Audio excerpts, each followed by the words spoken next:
just so proud of this group. It's really exciting. Tears in my eyes. The ball in their court now. The Indiana Pacers preparing to host the NBA Finals. The whole state of Indiana, and you got a lot of people in the whole country now that are following us. Why it's a big-time score for Central Indiana businesses. Plus, mouth guards that detect concussion risk, new state-of-the-art lung technology, and an important resource for those dealing with HIV marks a new chapter on Indianapolis' Near East Side. Details in this week's Business of Health. And Pope Leo and the Sox. We'll introduce you to the Hoosier entrepreneur creating Catholic-inspired products with a sense of humor. Inside Indiana Business is next. Indiana's business news leader. This is IBJ Media's Inside Indiana Business with Gerry Dick. Presented by Elevate Ventures, Indiana University, and LiUNA. Hello and welcome to Inside Indiana Business. I'm Gerry Dick. The NBA Finals have bounced back to Indianapolis. The city preparing to host Games 3 and 4 this week at Gainbridge Fieldhouse. It's an unexpected and profitable June surprise for downtown Indianapolis retailers, hotels, and restaurants.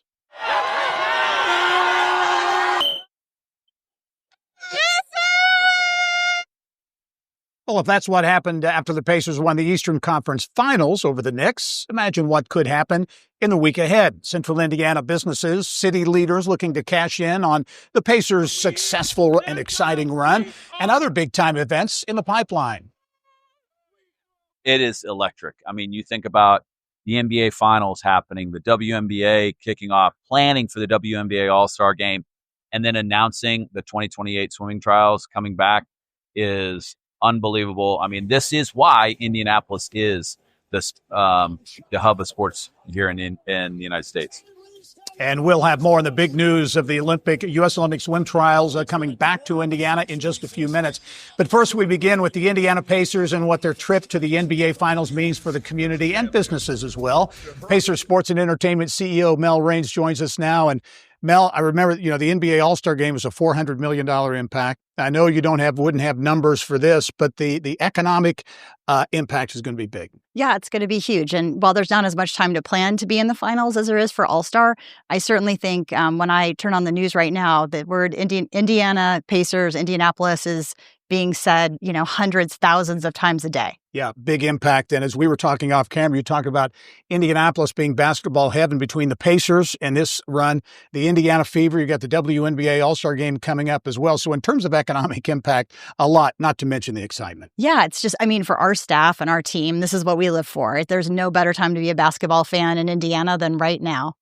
As you look at the national narrative, two small markets, that seems to predominate all of the talking heads on the national stage. But it really isn't. If you think about it, it really isn't an accurate depiction. It's really not. I think it's a good narrative on the coast, but the reality is 90% of America lives in a city smaller than Indianapolis or Oklahoma City. We're big cities to most Americans, and I think people are excited to see these two teams who play great basketball face each other. Yeah. As you look at the fans and the excitement, let's check out some of the action from last weekend and that Game 6 winner.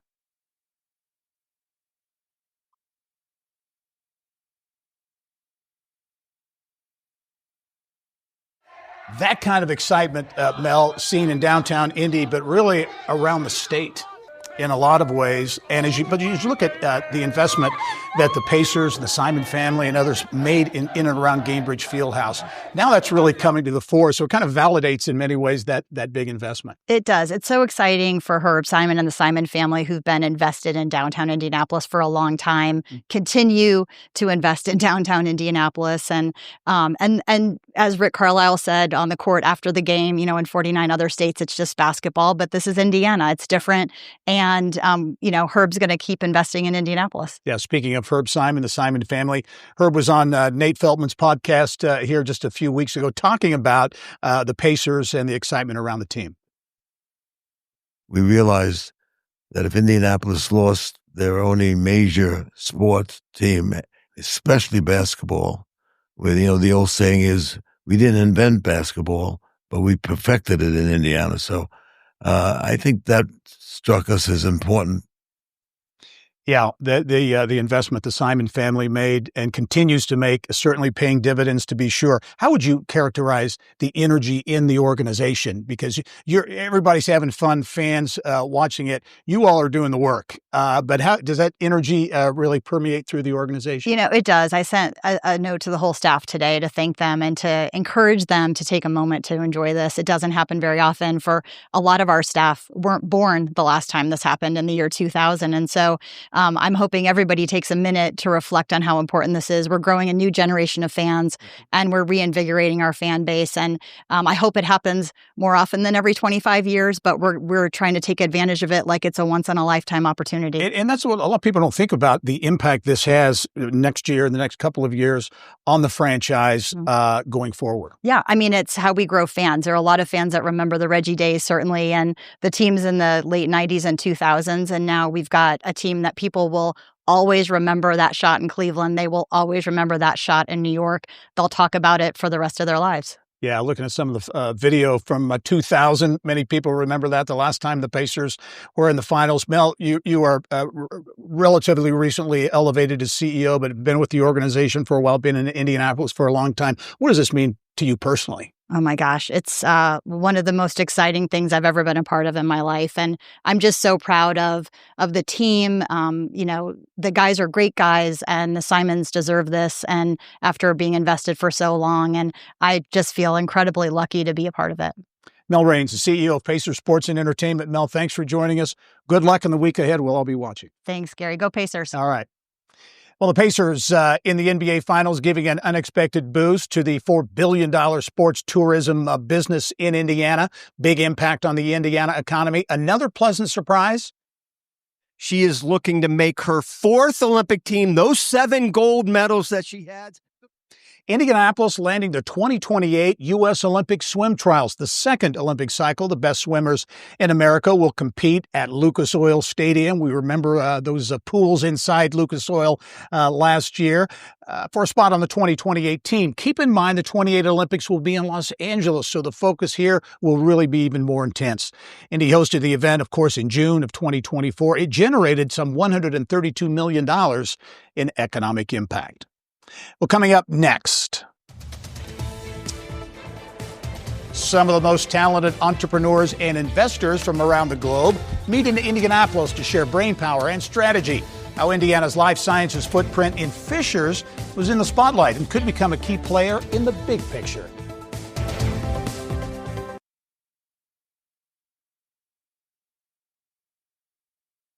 Well, the eyes of the global entrepreneurial community were on Indiana this week. For the first time since 2009 and only the third time ever, the Global Entrepreneurship Congress was held in the United States. More than 3,000 entrepreneurs, investors, and diplomats from around the world were in downtown Indianapolis for an event aimed at sharing knowledge to drive economic growth and innovation. It was also a chance to showcase innovation in Indiana in areas like the life sciences. Indiana is now the #1 life sciences exporter in the nation, and BioCrossroads provided guests with an up-close and personal look at the state's life sciences prowess, with a trip to Fishers, where a 75-acre park just off I-69 has expanded into a life sciences corridor that has quietly attracted more than $1 billion in investment and 1,000 jobs. You have companies like Genison, Incog, Stevanato, Telix, all converged there. And so we have is really this special community up northeast of Indianapolis that has come together over the last 3 or 4 years. And it's really been a vision that Mayor Fadness has had and his team have done a great job of recruiting more and more companies to come in.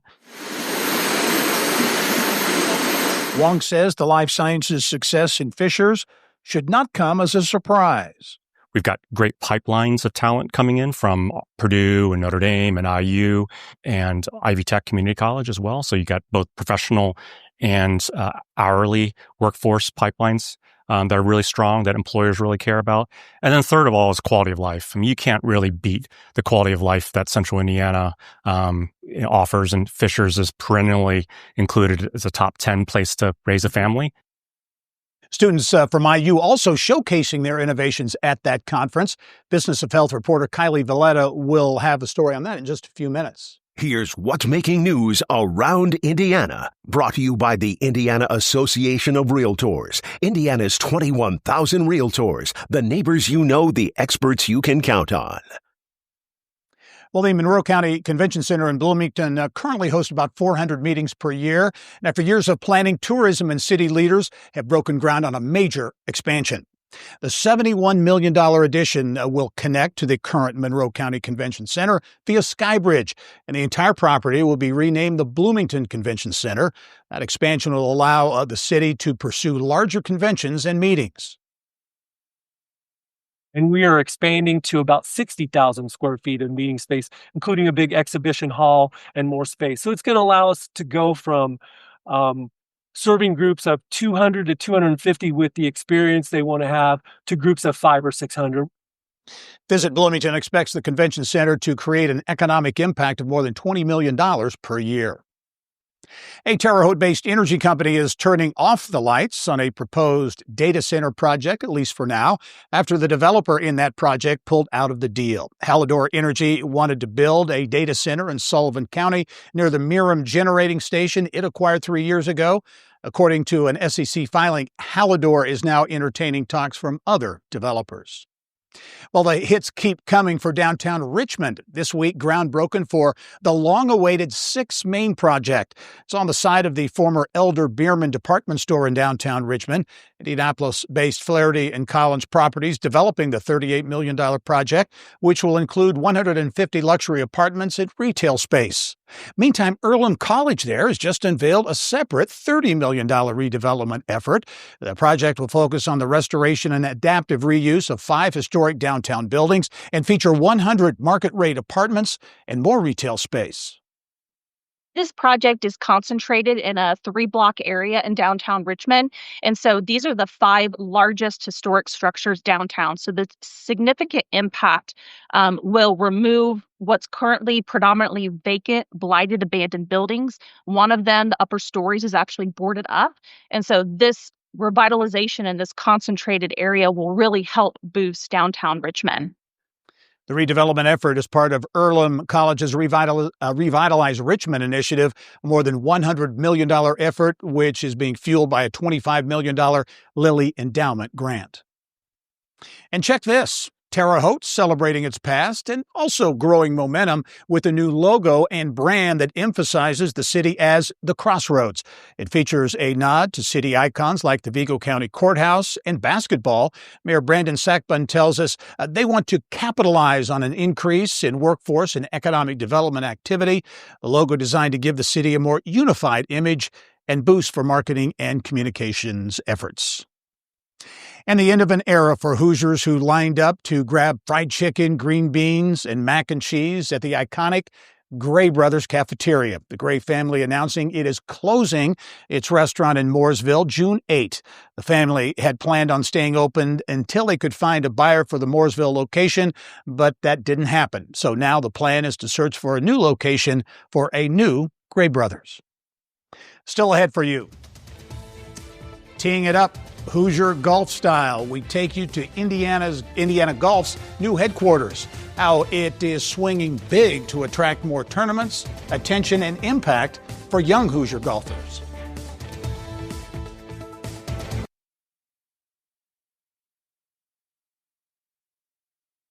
Well, this week's Business of Health takes us around the state and touches a lot of different parts of healthcare and the impact on the Hoosier economy. A new $29 million center not only aims to treat people with HIV, but also breathe new life into Indianapolis's Near East Side. Business of Health reporter Kylie Valletta here now with more. Kylie. That's right, Gary. This is a very big day for the Damien Center. From fundraising to construction, the new headquarters has been in the works for several years, and its doors are now open. The 56,000 square foot center, called the Mosaic Building, will provide HIV medical care, but also a long list of wraparound services. The center says the Near East Side has some of the highest rates of overdoses, homelessness, and HIV, with many people not receiving care. The Mosaic building has 18 exam rooms, a large mental health suite, dental area, and pharmacy.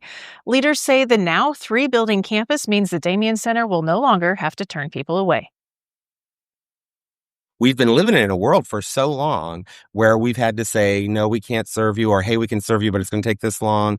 And we'll finally be able to be at a place where anyone who needs us and they're coming in our doors, we can serve them. And what an amazing moment in our history to recognize we're not going to turn people away. Most of Damien Center's clients are currently living in poverty, so the project included revamping its employment training center, which serves more than 500 people each year. The new campus helps build momentum for redevelopment work underway on the East Washington Street corridor. As part of the Global Entrepreneurship Congress Gerry reported on earlier in the show, IU Innovates showcased student innovators leading startups. One of those is CapShock, which is making a low-cost mouthguard to protect athletes against concussion in real time. The mouthguard contains a mechanical dye capsule that ruptures and changes color if a player experiences an impact large enough to put them at risk for concussion. The IU Business Informatics student, who is co-founder, says the immediate visual tells coaches and athletes that the player experienced a high-impact hit. The startup recently won an IU Idea competition and is accepting pre-orders for the mouthguard, which CapShock says will sell for less than $50. The Indiana Donor Network is the first organ procurement organization in the U.S. to successfully facilitate a lung transplant using a new technology.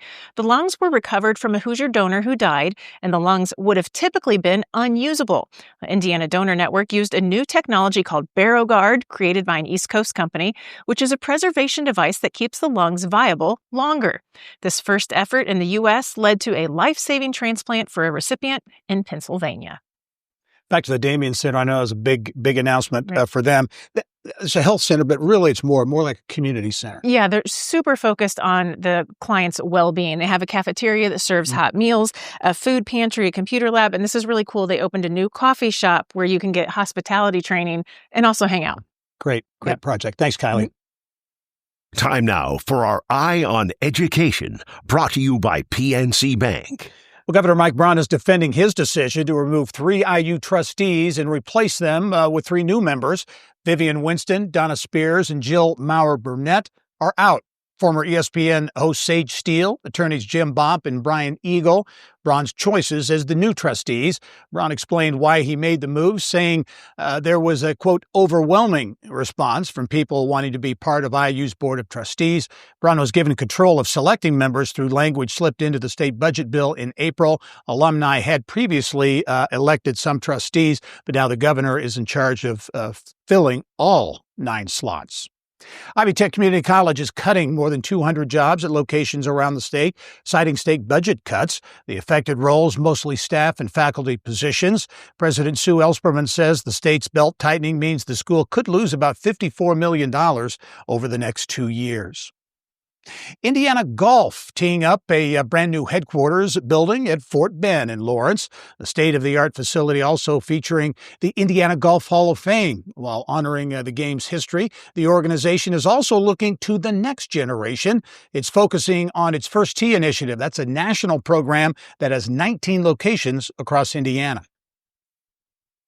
It's not only teaching kids a game that they can play their entire lives, but it's also teaching them those various life lessons that go along with it. We think it's important to be involved in every way we can with junior golf, because even though golf is booming right now, you don't know if it's always going to be like that. So we want to make sure there's that next generation of golfers that are out there. Big development, certainly, for Indiana Golf, which is also on par to break ground on an indoor youth academy building at the Fort next month. Coming up next, the new Pope and a Hoosier entrepreneur's Catholic connection to footwear. Scott, when are you getting Leo the 14th socks? We're still working on it. No white smoke yet. Stay tuned. The story behind Sockreligious and how an Indiana innovator is making it fun and cool to wear Catholic-inspired gear.